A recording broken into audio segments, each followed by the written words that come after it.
quello che mi viene da pensare è molto facile giudicare. Secondo me ci vuole un po' più di empatia di fronte a queste famiglie che stanno attraversando questi momenti estremamente difficili. Sento collera anche perché sento manipolazione di un caso a scopo di nutrire delle convinzioni tramite la condanna di scelte che sono molto difficili da fare quando siamo ammalati o quando abbiamo un figlio ammalato. È estremamente difficile avere la responsabilità di scegliere. Credo che ci sia da ricordare che ognuno, qualunque sia la scelta che faccia, ha lo stesso obiettivo di vivere sano e felice o di aiutare i propri figli a vivere sani e felici. Donc dopo ognuno con le proprie esperienze, con le proprie conoscenze, gioca il meglio che può con le carte che ha in mano e purtroppo, anche se sono medico e mi piacerebbe poter dire qualcosa di diverso, non è perché si segue la medicina ufficiale, convenzionale e terapie convenzionali che siamo sicuri di sopravvivere. Dunque quello che è un po' un peccato è che si sente moltissimo, o di tanto in tanto si sente parlare di fatti di cronaca di persone che sono morte non seguendo la medicina convenzionale, non si sentono parlare delle persone che muoiono seguendo la medicina convenzionale. Dunque è un po' semplicistico come approccio. Abbiamo degli studi che sono analitici e statistici e abbiamo dei studi qualitativi e dunque fino ad ora abbiamo messo tanta importanza su tutta la parte analitica, però c'è tutta una parte che non può essere, l'umano non può essere inscatolato e dunque dobbiamo fare degli studi qualitativi e dunque è qui che c'è da integrare anche e dar valore a questi studi qualitativi. Dunque c'è un'altra cosa che molto spesso queste medicine complementari piuttosto che queste terapie complementari ci sono meno persone che fanno ricerca in effetti e hanno meno mezzi, dunque meno finanziamenti eccetera, dunque è qui anche la difficoltà che c'è una non uguaglianza perché dietro alla medicina convenzionale ci sono anche dei lobby enormi con dei mezzi economici enormi che permettono degli studi che purtroppo oggi vediamo anche che hanno questa capacità di corrompere e di falsare questi risultati qua. Dunque, senza rimettere in causa tutto, e di nuovo sia in medicina complementare sia nella medicina convenzionale dobbiamo utilizzare il nostro discernimento perché c'è proprio una crisi di fiducia perché si stanno scoprendo anche attraverso studi di studi che ci sono delle falsificazioni, ci sono degli studi che se non hanno dimostrato quello che si voleva, allora non sono pubblicati nemmeno, allorché sarebbero importanti anche loro.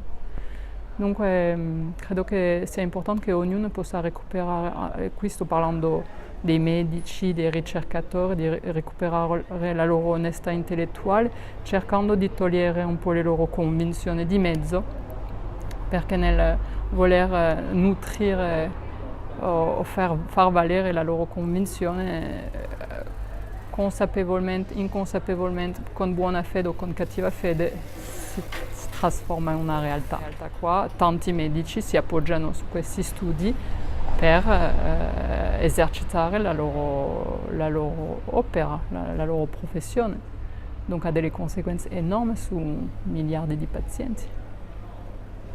Quello che trovo interessante è che ciarlatani ce ne sono da tutte le parti, è il fatto dell'essere umano che può esprimere la sua luce o la sua ombra, poi dopo è facile condannare e mettere tutti i ciarlatani sono da una parte piuttosto che un po' sono dei giudizi secondo me con poco discernimento che a me non interessano tanto, cioè, l'essere umano è molto più complesso.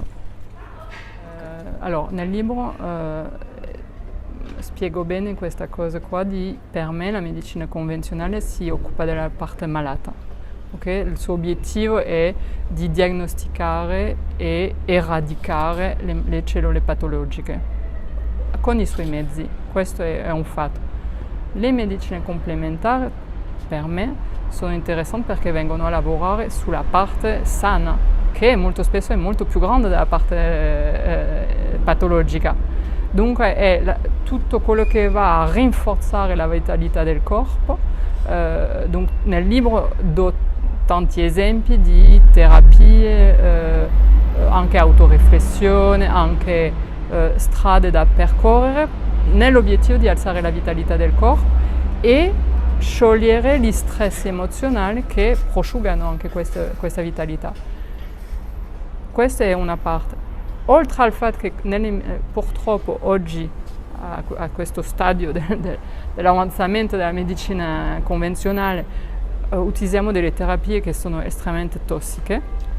Ci sono le medicine complementari, per esempio l'agopuntura, che qui ci sono un tot di studi che ormai l'hanno dimostrato, che permettono di diminuire gli effetti collaterali di queste terapie. Dunque oggi per me è un'inepsia, è inconcepibile fare solo medicina convenzionale con tutto l'apporto che può portare, con tutto l'aiuto che possiamo recuperare dalle medicine complementari.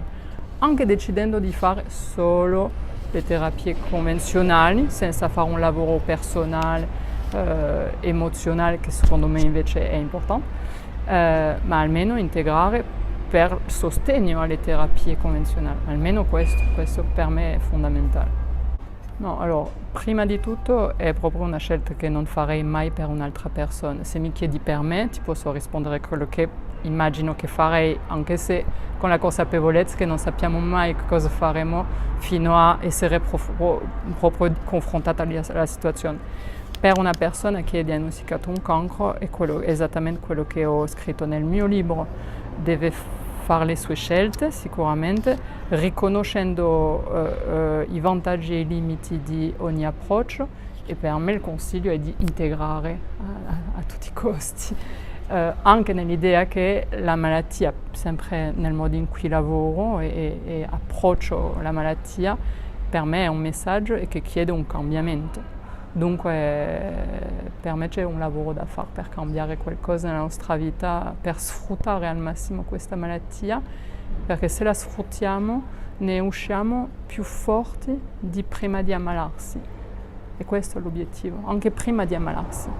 Vuol dire che se ci siamo ammalati c'è stato qualcosa, uno squilibrio che si è instaurato, e noi dobbiamo andare a lavorare su questo squilibrio, uno squilibrio personale, nel senso che per qualcuno potrebbe andare benissimo vivere così, per me che mi sono ammalato non mi sono rispettato da qualche parte, o che ho mangiato male, o che non ho fatto le cose che mi piacevano, o in un modo o l'altro non mi sono rispettata.